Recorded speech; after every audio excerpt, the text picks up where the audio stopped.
வணக்கம். செல்வகுமாரின் மாலை வானிலை ஆய்வறிக்கை. அதிகாரப்பூர்வ வானிலை அறிக்கைக்கு இந்திய வானிலை ஆராய்ச்சித்துறை அறிக்கையை பார்க்கவும்.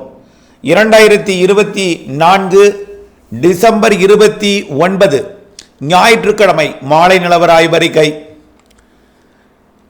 டிசம்பர் 29 இன்றே கடலோரம் எதிர்பார்த்த மழை தொடங்கியது. சென்னையில் தூறல், புதுச்சேரியில் சற்று கனமழை.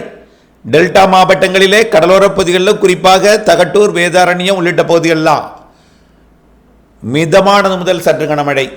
1 மணி நேரம் நல்ல மழை பொழிவு பொழிந்திருக்கிறது சில இடங்களிலே. இது தொடக்கமே. இலங்கையை நெருங்கி கொண்டிருக்கூடிய காற்று சுழற்சி சுமத்ரா தீவு மற்றும் இலங்கை இடைப்பட்ட பகுதியில் தெற்கு மத்திய வங்கக்கடல் மற்றும் நிலநடுக்கோட்டு இந்திய பெருங்கடலில் நிலை கொண்டிருக்கிறது. இது வேகமாக இலங்கையின் தெற்கு தென்கிழக்கு பகுதியை நெருங்கி பிறகு குமரி கடற்பகுதியில் நிலை பெறும். இதன் காரணமாக படிப்படியாக மழை பொழிவு கடலோர மாவட்டத்தில் தொடங்கியிருப்பது உள்ளேயும் தொடங்கும். ஆனால் கடலோரம் தான் மிக கனமழை பொழிவு. அதாவது 30-31 எதிர்பார்த்தது போலவே அனைத்து மாவட்டங்களுக்கும் மழை இருக்கும். கர்நாடக எல்லையோரத்தில் தூறல் மழை தான், மேகமூட்டம் படத்தில் காட்டியுள்ளபடி. அது வடமேற்கு பகுதி. வடமேற்கிலிருந்து தென்கிழக்கே வர தென்கிழக்கே கோடியக்கரை முனை, ராமேஸ்வரம், தனுஷ்கோடி முனை, இங்கே தான் நம்பர் 1 இடத்தை பிடிக்கும் மழை பொழிவு. தூத்துக்குடி, திருநெல்வேலி, கன்னியாகுமரி மாவட்டத்திற்கும் வங்க கடலோரம். அதாவது நாகப்பட்டினம், திருவாரூர், தஞ்சாவூர், புதுக்கோட்டை, ராமநாதபுரம், தூத்துக்குடி, திருநெல்வேலி, கன்னியாகுமரி இந்த மாவட்டங்கள் மற்றும் மயிலாடுதுறை, காரைக்காலுக்கும். மயிலாடுதுறை, காரைக்காலை விட நாகப்பட்டினம் மாவட்டம், அதுலேயும் கோடியக்கரை முனை நம்பர் 1 இடத்தை பிடிக்கும் மழை பொழிவு. நாளை அதிகாலை ஒட்டுமொத்த கடலோர மாவட்டங்களுக்கும் தொடங்கும். அதாவது திருவள்ளூர், சென்னை, செங்கல்பட்டு, விழுப்புரம், புதுச்சேரி. குறிப்பாக புதுச்சேரிக்கும் கன்னியாகுமரிக்கும் இடையில தான் மழை பொழிவே நன்றாக இருக்கும். 2 நாளைக்கு 30-31. சென்னைக்கு அவ்வப்பொழுது கிடைக்கும். தவிர தொடர் மழைப்பொழிவு, பெரிய மழைப்பொழிவு இல்லை. புதுச்சேரிக்கு தெற்கே தான், விழுப்புரத்திற்கு தெற்கே தான். இன்றைக்கு இரவும் மழை இருக்கு. விழுப்புரத்திற்கும் டெல்டா மாவட்டங்களுக்கெல்லாம் இன்றைக்கு இரவு நல்ல மழை இருக்கு. புதுச்சேரி, விழுப்புரத்திற்கு தெற்கே, புதுச்சேரி, கடலூர், விழுப்புரத்துக்கு வடக்கே உண்டு. ஆனால் அடிக்கடி நல்ல மழைப்பொழிவு கொடுக்கக்கூடிய இடம் பார்த்தீங்கன்னா புதுச்சேரிக்கும் கன்னியாகுமரிக்கும் இடையில. இதில் 1ஆம் தேதியும் மழை பொழிவு தொடரக்கூடிய இடம் டெல்டா மாவட்டங்களுக்கும் தென் மாவட்டங்களுக்கும். 2ஆம் தேதியும் தொடரக்கூடியது தென்கோடி மாவட்டங்கள். சரி, உள்ளே எதுவரைக்கும் ஏட்டோம் அப்படின்னு பார்த்தீங்கன்னா, அதாவது நல்ல ஒரு கனமழை பொழிவு அப்படின்னா புதுச்சேரி, கடலூர், மயிலாடுதுறை, அரியலூர், பெரம்பலூர், திருச்சி, அதே போல் கடலோர பகுதி நாகப்பட்டினம், காரைக்கால், திருவாரூர், தஞ்சாவூர், புதுக்கோட்டை, சிவகங்கை, ராமநாதபுரம் மற்றும் மதுரை. திண்டுக்கல் மாவட்ட கிழக்கு பகுதி எடுத்துக்கலாம். புதுக்கோட்டை, திண்டுக்கல் மாவட்ட கிழக்கு பகுதி, மதுரை, அப்படியே விருதுநகர் மாவட்டத்தில் கிழக்கு பகுதிக்கு பெரும்பாலும் நல்ல மழை இருக்கும். அதாவது அருப்புக்கோட்டை, திருச்சுழி, அதே போல் ராமநாதபுரம், தூத்துக்குடி, திருநெல்வேலி, தென்காசி, கன்னியாகுமரி, திருநெல்வேலி இந்த மாவட்டங்களுக்கு. இதில் விருதுநகர் மாவட்ட மேற்கு பகுதிக்கும் மழை உண்டு. கிழக்கு பகுதியை விட மத்திய பகுதிக்கு கொஞ்சம் குறைவாகவும், மத்திய பகுதியை விட மேற்கு பகுதி குறைவாக இருக்கும். மதுரையை விட தேனிக்கு குறைவாக இருக்கும். திண்டுக்கலோட விட திருப்பூர் குறைவாக இருக்கும். திருப்பூர் மாவட்டங்களுக்கு பெரும்பாலும் தூறல், நனைக்கு மழை, லேசான மழைக்கு மட்டுமே வாய்ப்பு. திண்டுக்கல் மாவட்டத்தை பொறுத்த வரைக்கும் புதுக்கோட்டை மாவட்ட, திருச்சி மாவட்ட எல்லை பகுதிகளுக்கு கொஞ்சம் நல்ல மழை இருந்தாலும், மேற்கே போக போக குறைவாக இருந்தாலும், பழனி உள்ளிட்ட சுற்றுவட்டார பகுதிகளுக்கும் மழை இருக்கும். தூறல், நனைக்கு மழை தான், லேசான மழை தான் அதிகபட்சமாக வாய்ப்பாக தெரிகிறது. ஓரிரு இடங்களில் மிதமான மழை பொழிவு கொடுக்கலாம். 30-31ஆம் தேதி தான் உள் மாவட்டங்களுக்கும். பெரும்பாலும் எல்லா மாவட்டங்களுக்குன்னா 30-31 தான்.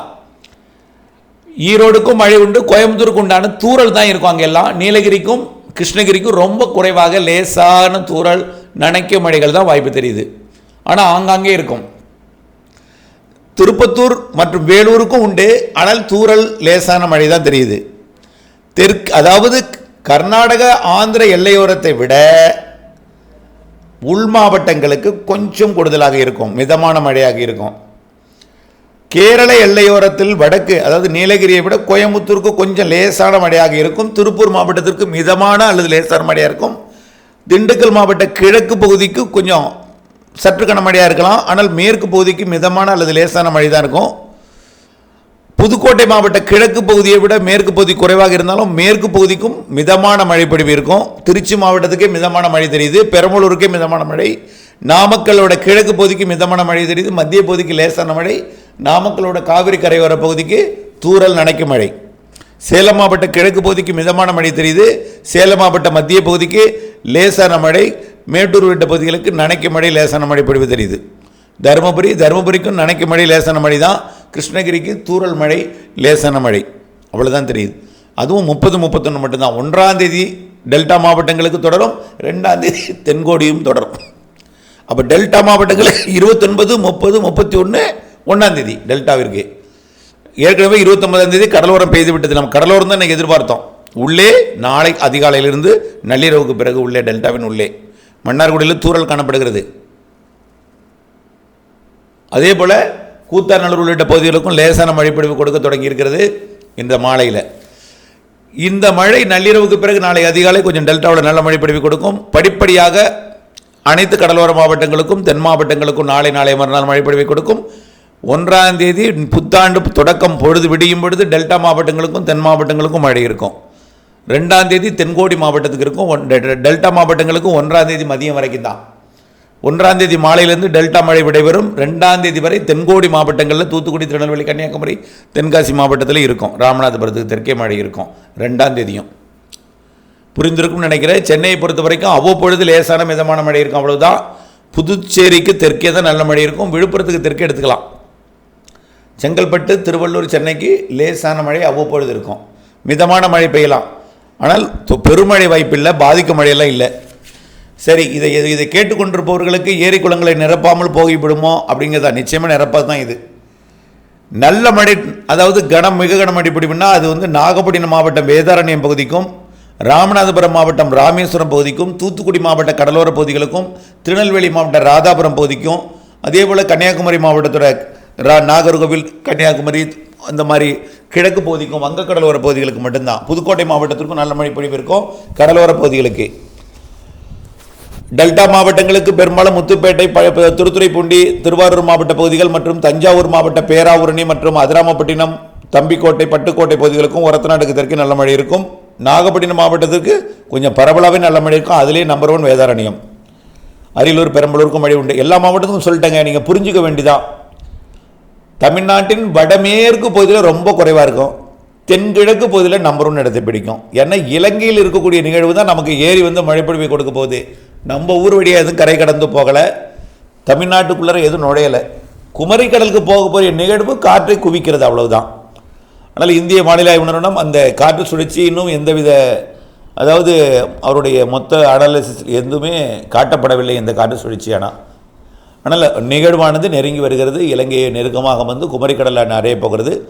அதனைத் தொடர்ந்து அதாவது 2ஆம் தேதி வரை மழைப்பொழிவு கொடுத்து விட்டு மீண்டும் இடைவெளி கொடுக்கும். ஆனால் தென் மாவட்டங்களில் குழப்பமான வானிலை, தூறல் வானிலை எல்லாமே 3ஆம் தேதி 4ஆம் தேதியில் இருந்துட்டு தான் இருக்கும். ஏன்னா மாலத்தீவு, லட்சத்தீவு இடைப்பட்ட பகுதியில் போய் அது நிலைபெறும் என்று எதிர்பார்க்கப்படுகிற காரணத்தினால. அடுத்த நிகழ்வு 8ஆம் தேதி, அது கொஞ்சம் நல்ல மழைப்பொழிவுங்க. 8ஆம் தேதிக்கு மேலே பொங்கலுக்குள்ளே வரக்கூடிய நிகழ்வு நல்ல மழைப்பொழிவு பெறும். மேற்கத்திய இடையூறு வட இந்திய நிலப்பகுதிகளில் இருந்து இதோட இணைப்பை ஏற்படுத்தி கொண்டு கொஞ்சம் நல்ல மழைப்பொழிவு தென் மாநிலங்களுக்கு கொடுக்க வாய்ப்பு இருக்கிறது. 8ஆம் தேதிக்கு மேல் 8, 9, 10, 11, 12 தேதிகளில் பொங்கலுக்கு முன், பொங்கலுக்கு பின்னும் மழை இருக்குது. 17, 18, 19, 20 அந்த 2 மழையும் நல்ல மழை தெரிகிறது. ஆனால் எதுவுமே குளத்தை நிரப்பாது, ஏரியை நிரப்பாது. ஆனால் விவசாயத்துக்கு ஏற்ற மழை இருக்கும். புரியுதுங்களா? சின்ன சின்ன குளம் இருந்தால் நிரம்பும். அதை நீங்கள் எப்படிப்பட்டதுன்னு சொல்ல முடியாது. ஆனால் இதுவரைக்கும் சராசரிக்கு கூடுதல் மழைப்பொழிவு எல்லோருக்கும் கிடைத்திருக்கிறது. கண்டிப்பாக சராசரிக்கு மிகுதியான மழைப்பொழிவு நிறைய இடங்களில் வெள்ளப்பெருக்கெல்லாம் ஏற்படுத்தியது. தூத்துக்குடி மாவட்டம் மட்டும் சராசரி குறைவாக இருக்குது, நீலகிரியும். அதுவும் வரக்கூடிய இந்த 31ஆம் தேதிக்குள்ளே வடகிழக்கு பருவமழை புள்ளி விவரம் 31ஓட முடிஞ்சிடும், இந்த டிசம்பர் 31ஓட. அதுக்கப்புறம் வடகிழக்கு பருவமழை தொடர்ந்து கொண்டிருந்தாலும் அது புள்ளி விவரத்தில் வராது. வடகிழக்கு பருவமழைங்கிற வராமல் குளிர்கால மழைப்பொழிவு கணக்கில் வந்துடும். அதாவது ஜனவரி 1லேருந்து 31 டிசம்பர் வரைக்கும் தான் வடகிழக்கு பருவமழை புள்ளி விவரத்தில் வரும். ஆனால் அக்டோபர் மாதம் 1ஆம் தேதியிலேருந்தே வந்துடும். தென்மேற்கு பருவமழை தொடங்கி பெய்து கொண்டிருக்கும் பொழுதே வடகிழக்கு பருவமழை புள்ளி விவரம் வந்துடும். டிசம்பர் 31ஓட வடகிழக்கு பருவமழை தொடர்ந்து கொண்டிருந்தாலும் டிசம்பர் 31ஓட வடகிழக்கு பருவமழை கணக்கு முடிஞ்சிடும் புள்ளி விவரத்தில். ஆனால் அதற்கு பிறகும் வடகிழக்கு பருவமழை ஜனவரியில் இருக்கிறது. கோடை மழை சிறப்பாக இருக்குன்னு சொல்லியிருக்கோம். குளிர்கால மழைப்பொழிவு பிப்ரவரி மார்ச்லேயும் இருக்குன்னு சொல்லியிருக்கிறோம். ஏப்ரல் மே கோடை மழை நிறைய இருக்குது. தென்மேற்கு வடகிழக்கு பருவமழை இந்த ஆண்டு 2025 மிகச்சிறப்பு. ஏற்கனவே முன்னெச்சரிக்கையும் மழைநீர் சேகரிப்பு அமைப்பையும் ஏற்படுத்த சொல்லியிருக்கிறோம். தொடர்ந்து வானிலை அப்டேட்ஸுடன் இணைந்தே இருங்கள். நிகழ்வுகள் இருக்கிறது, மழை இருக்கிறது. மேட்டூர் அணை நிரம்பி இருக்கிறது. கர்நாடக KRS அணை நிரம்பிவிட்டது. தொடர்ந்து எல்லா அணையும் நிரம்பித்தான் இருக்கிறது. அறிவித்தபடி நடந்திருக்கிறது. தொடர்ந்து அப்டேட்ஸுடன் இணைந்திருங்கள். வரக்கூடிய வானிலை அப்டேட்ஸ் அறிந்து பணி செய்து, அதாவது மழைப்பொழிவுகள் அறுவடைக்கு இடையூறு கொடுப்பதற்கு சாதகம் இருக்குது. அடுத்தடுத்த நிகழ்வுகள் இடைவெளி அறிந்து அறுவடை செய்ய வேண்டும். மழைப்பொழிவுகள் வானிலை அறிந்து நீங்கள் விவசாயம் செய்ய வேண்டும். நன்றி.